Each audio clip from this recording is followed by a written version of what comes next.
Hey guys, Joe Pye here at Advanced Innovations. Welcome back to my shop. Forgive my voice, I got some seasonal Texas allergies and they are kicking my butt. Well, the last video that I just did on the compound infeed angle inspired so many comments and I got so much feedback that I just feel compelled to follow up on that particular topic. And based on some of the feedback that I'm getting from you guys, it is apparent that there is a lot of different techniques going on, and naturally whatever works for you, creates a good part, stick with it. But let me clear up a couple of other things for you. I'm going to go over the width of the flat on the tip of the tool. How does it affect the thread? How does it affect the pitch diameter? What's it all about? What is a pitch diameter? How can you find it? Can you find it easily? And as far as dialing in at 29.5 degrees, 29 degrees, 30 degrees, everyone is saying, well, you have to figure out the cosine of this and the cosine of that, and you have to do trig to cut a thread. I disagree. Your machine is a very precision piece of equipment, and you shouldn't need to do any trig to cut a thread. So let's go on the board and I'll show you what I'm talking about. Put my eyes on. Let's talk about the flat on the tip of the tool.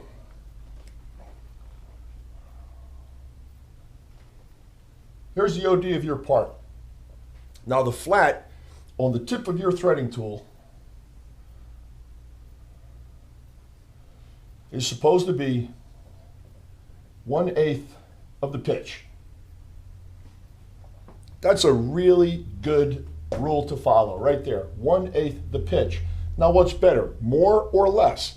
Now, if you're going to ask me, I'm going to say less is better. Because if you're going with a depth of thread specification to cut your thread and you have a greater flat on the tip of your tool, watch what happens. Let's say we're going to cut this thread to a very specific depth.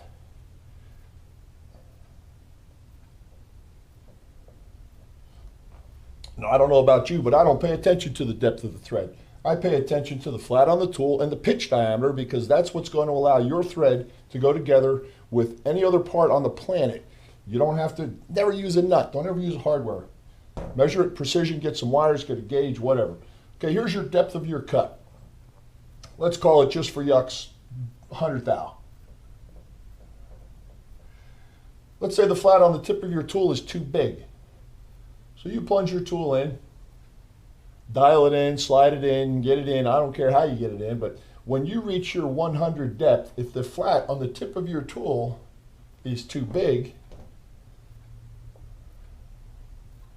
well, then the calculated pitch diameter is going to be too small, because technically, there's your thread, there's your correct flat, here's your error. Okay, now your wire is sitting down in here somewhere when it's supposed to be further out, because you paid attention to the depth of the thread and the tip of your tool had the wrong flat on it. All right, what happens if it's too sharp?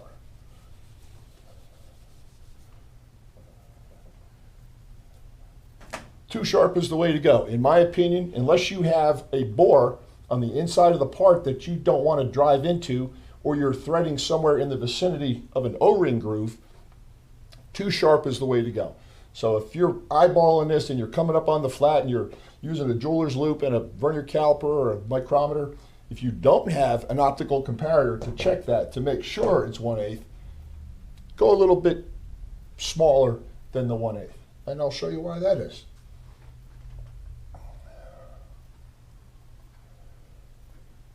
Real small.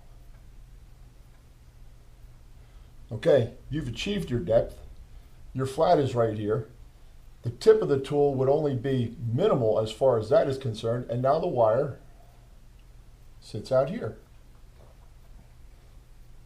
When you go to measure your pitch diameter over top of those wires, you're going to find out that you need to cut more and you didn't blow your part. So a smaller flat on the tip of your tool will absolutely be more beneficial than one that's too big. And find one that's 5/1000ths of an inch across and stick with it. Do all your threads with that, unless you're down around a 40 pitch or a 32 pitch. You do something real fine, then you need a real sharp one. But smaller flat on the tool is definitely the way to go. It's the way I go. Everybody works differently, but in my experience, in my shop, the smaller tip always gets the nod. All right, thread depth. You have your cross slide, which is perpendicular to the axis of your part. You have your part, and you have your compound at whatever angle. 29, 30, whatever angle you choose that you're comfortable with, that works for you, there you go. Well, in a triangle, the depth or the base leg of that triangle is only accurate if this angle is spot on or this angle is spot on.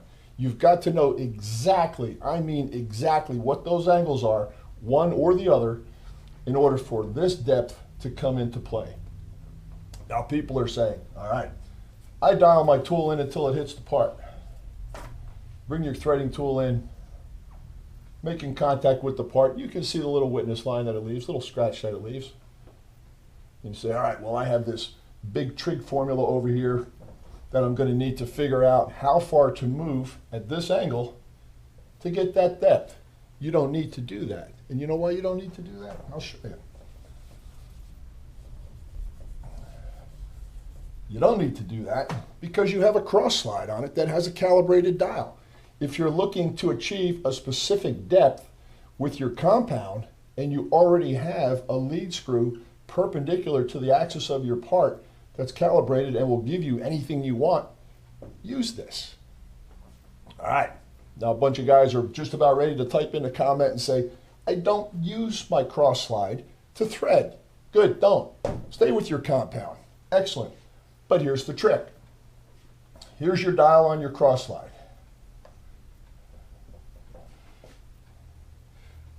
Cranking your dial on your cross slide. Let's do a little knob on that. Cranking the dial on your cross slide until your tool touches your part.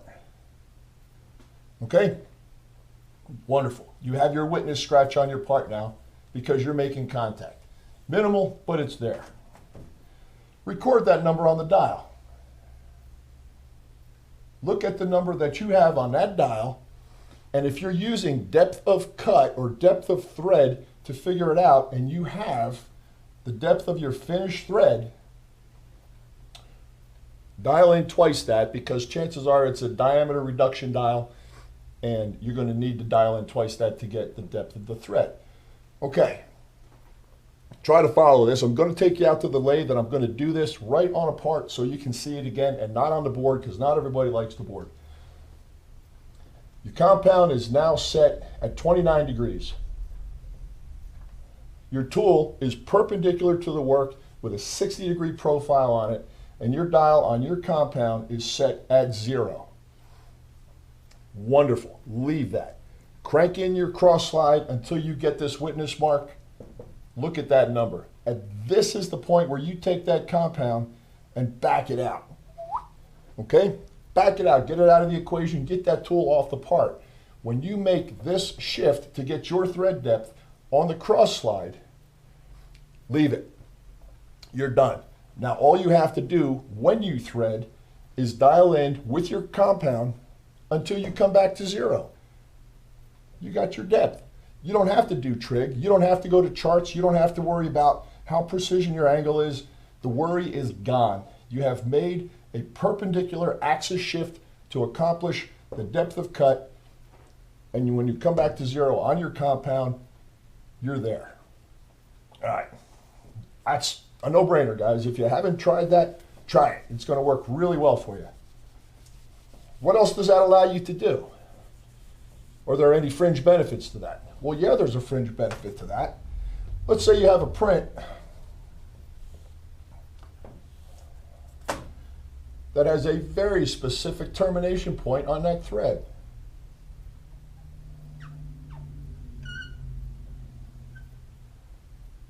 They've given you this right here.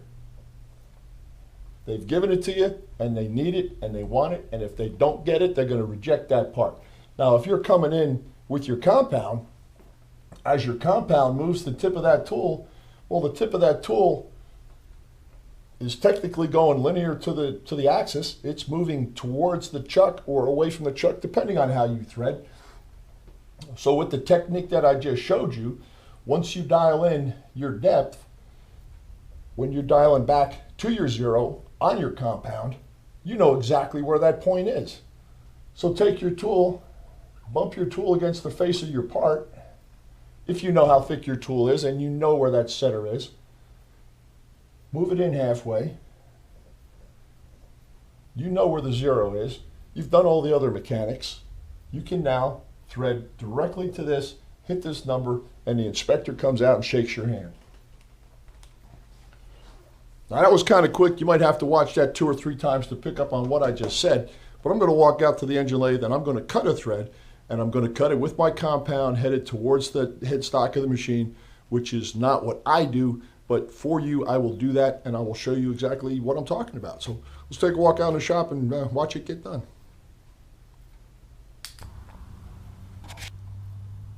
All right, guys, I'm standing by my machine now, and if you're noticing a black shirt and not that obnoxious lime green one, I don't wear those in the shop because they're so bright and so loud that I don't want to get them dirty. Simple. Anyway, I'm going to set the stage for you, and forgive the handheld nature of this, but I'm going to bounce around so many things on this machine that if it's not handheld, you're probably going to get dizzy. Anyway. All right. Compound is set 29 degrees right there. I hope you can see that. I have a reference mark on my slide that just visually lines up with the bottom casting. The top dial is set clockwise to 0. I'm using an insert tool that's 200,000ths of an inch wide, and it has about a 5 thou flat on the tip. My machine is set up for 13 threads per inch. This is my thread chart. Here's my 13, L, B, 7T in the V range. So I know I'm always in low, which is the L. Here's the B because I have 3 selections, 7 on my gear selector, T on the range, and V because I'm threading. So there is no question in anybody's mind right now that this machine is set up for 13 threads per inch. All right, now why 13 threads per inch? I just pulled a chart off the internet, and 13 threads per inch, the per side depth of your thread is 50 thou. So for this demonstration, 13 threads per inch, single depth of thread, 50 thou. Okay? For this demonstration, it's just a good round number to use, and I'm going to show you how on this part we're going to cut a 13 pitch thread on this part exactly 50 thou deep, exactly 1 inch back, and it's going to end up absolutely perfect. And we're not going to use any TRIG to do it. So let me reset the camera. The image is going to reverse this way because I'm bringing the camera in from the back side of the machine so I can actually do this for you. But hang on for a second and watch this happen.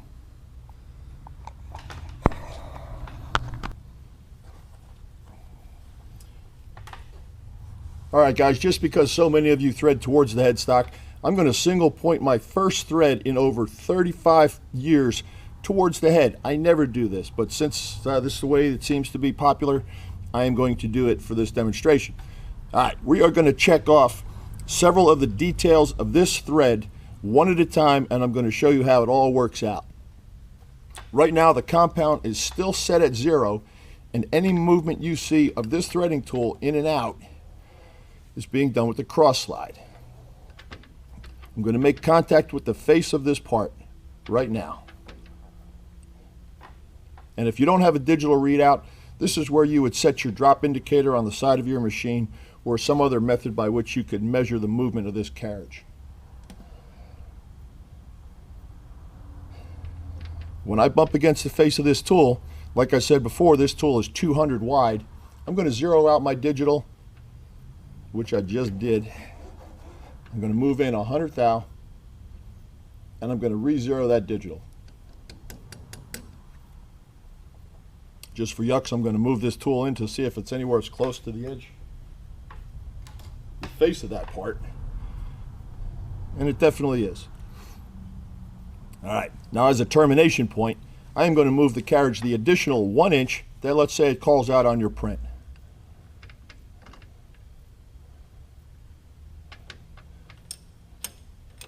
One inch.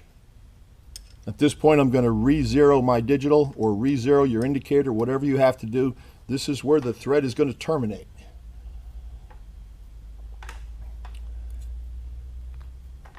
The compound is still set on 0.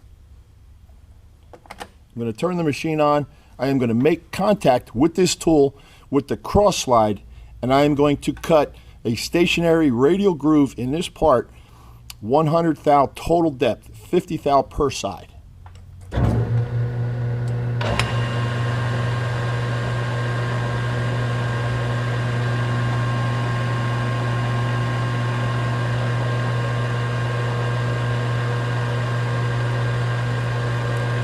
Little Sharpie marker on the OD never hurt.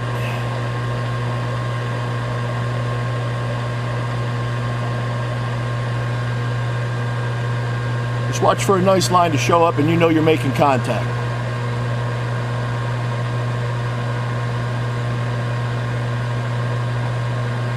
Still moving just a little bit. All right, there's contact.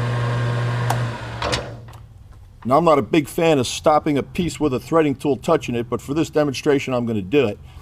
Right now, on my cross slide dial, I'm sitting on 125.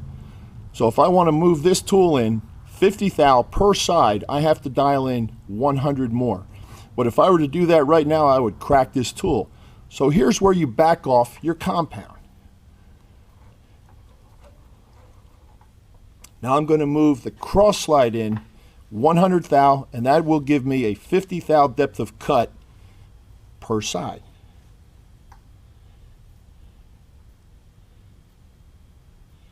My cross slide dial is now sitting on 25, and I am not going to move that for the duration of this exercise. It's going to stay where it is. When my compound comes back to 0, I will have the correct depth and the correct length of this particular thread on this part. And I'm actually going to do it so you can see it happen.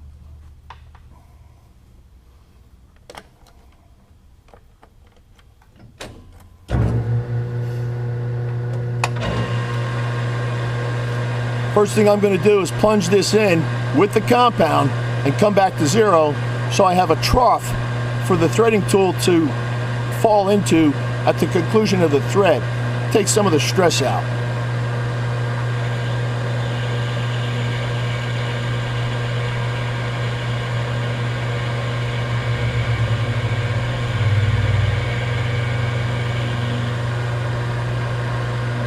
All right, that is a 50 thou deep cut. My compound is sitting on 0. I just fed that in at 29 degrees. Now I'm going to back out. Do not touch the cross slide dial. Leave the cross slide dial set because the cross slide dial just gave you your depth.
Stopped about 5 thou short on that one. I'm sure you caught it. Now, as you get closer to the end of your thread, it's not a bad idea to use the side of your tool Put the chamfer on your part.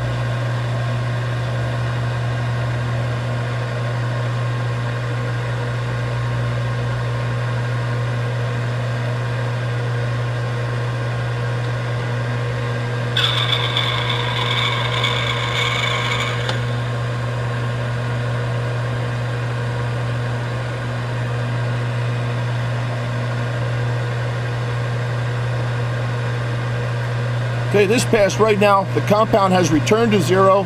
The index mark on the side of the compound is lined up visually, so I know that I'm at this same mark. The 25 on the cross slide is still intact. Let's make the final cut.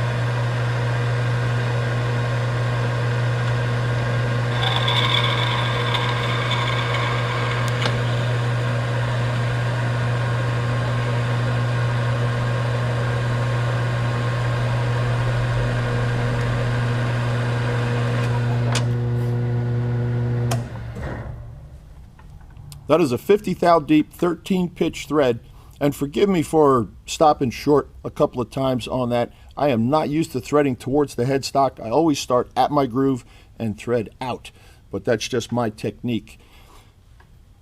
Right now the top of this thread is really ratty from the material that's being displaced, and if you were to blow that up, you would see a burr on either side of the crest of this thread.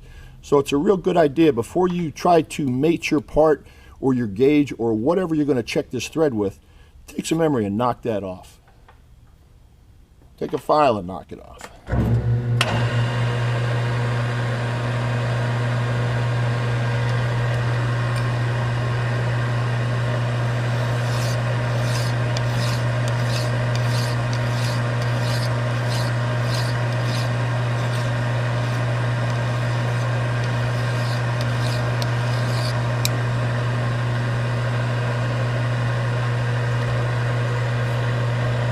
Once you've successfully knocked the burr off, take one finished pass just to make sure that you didn't roll the burr back into the thread, and you're going to come up with a nice clean thread.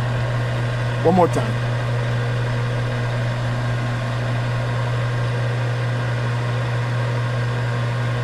A couple of spring passes is not a bad idea either.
Okay, like I said on the demonstration inside, and forgive the chatter on that, that was an exceptionally deep first cut, and coming in at 29 degrees, that's the risk you take.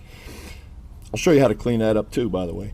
Now, when you measure your thread at this point, if your tip of your tool is a little sharper than the 1/8 pitch flat that's recommended, right now your pitch diameter is going to be oversized. You want to maintain that 0 on your compound so you stop exactly at your depth required. But if you need to make a pitch diameter adjustment right now, you can do it with your cross slide. Now, a lot of you guys coming in at 29 degrees do most of your threading with the compound for the majority of the thread, and the last pass or so you might dial in another 5 thou on your cross slide to clean it up. So I'm kind of glad we got a little bit of noise on here. I'm going to do exactly that right now, and let's watch that clean up.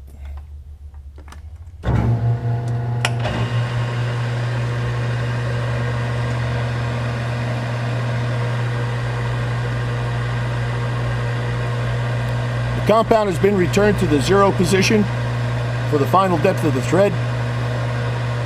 And the 25 that's currently on my Crossslide, I'm going to take it to 30. By increasing the depth of the thread on the Crossslide, I have effectively made the thread deeper, but I have not lost my position from the front to here.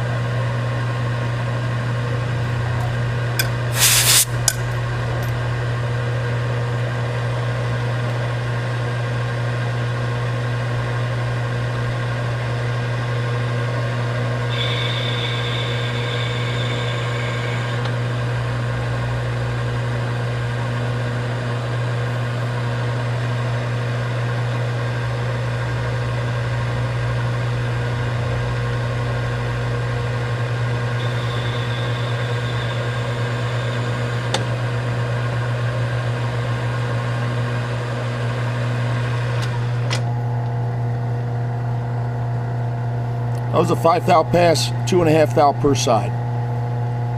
5 more.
All right, 13 pitch thread, the depth is controlled, the length is controlled, everything was done on the compound for cutting, except the final cleanup passes at the end, and that was actually a viewer suggestion. That's not something I had ever done or considered, but I think it's a great idea. And when you have noise on your thread, the infeed of the Crossslide for the final cut, it's really not a bad idea. I like it. Anyway, if you're inverting your tool and you're threading from the inside out with a non-screw-on chuck, you can have that tool drop right down in that start groove every time, spot on, and thread out. You'll never have any discrepancy in the end of the thread. As I was watching my digital readout on this, I was anywhere between 8 and 15 thou shy when I hit the stop. There you go, guys. Depth controlled, length controlled, everything done by the compound. Just come back to your zeros because it's basically where you started. As far as the pitch diameter is concerned, if you're curious if you can hit your pitch diameter before you start the thread, technically you can. With a 3-wire method of checking this thread, you would have 2 in the back and 1 in the front and just mic over top of them. If you were to plunge initially into a piece of scrap with a radial groove, you could use 2 wires. Just make sure that your micrometer is positioned correctly this way and that you find the high spot on the diameter this way. You can actually set your pitch diameter quite accurately with 2 wires before you cut by setting it in this groove. That's all I got for you. Hope it helped. Okay guys, well I hope that practical demonstration that I just did helps you somewhat. That is the first time I have run a thread towards the head in 30 plus years, and I got to tell you, I am not a fan of doing it that way. I like my inverted tool method, but if you have a screw-on chuck and you can't do it that way, then stick with what you know, stick with what you're comfortable with, and stick with what is within your muscle memory, and you know who that comment was for. Anyway, quick summary. With your compound set at 0, Bump your tool against the face of your part, move in half the tool or move into the dimension that's going to give you the tip. Zero out your digital, zero out your indicator, however you control the length or the run of the thread. Move it in. I like to work towards a zero instead of a number. It doesn't matter, everybody works different. So when I reach my dimension, I will re-zero my digital. With your cross slide, touch the OD of your tool, move in the required thread depth, double it if it's a diameter reduction dial, and leave the cross slide there.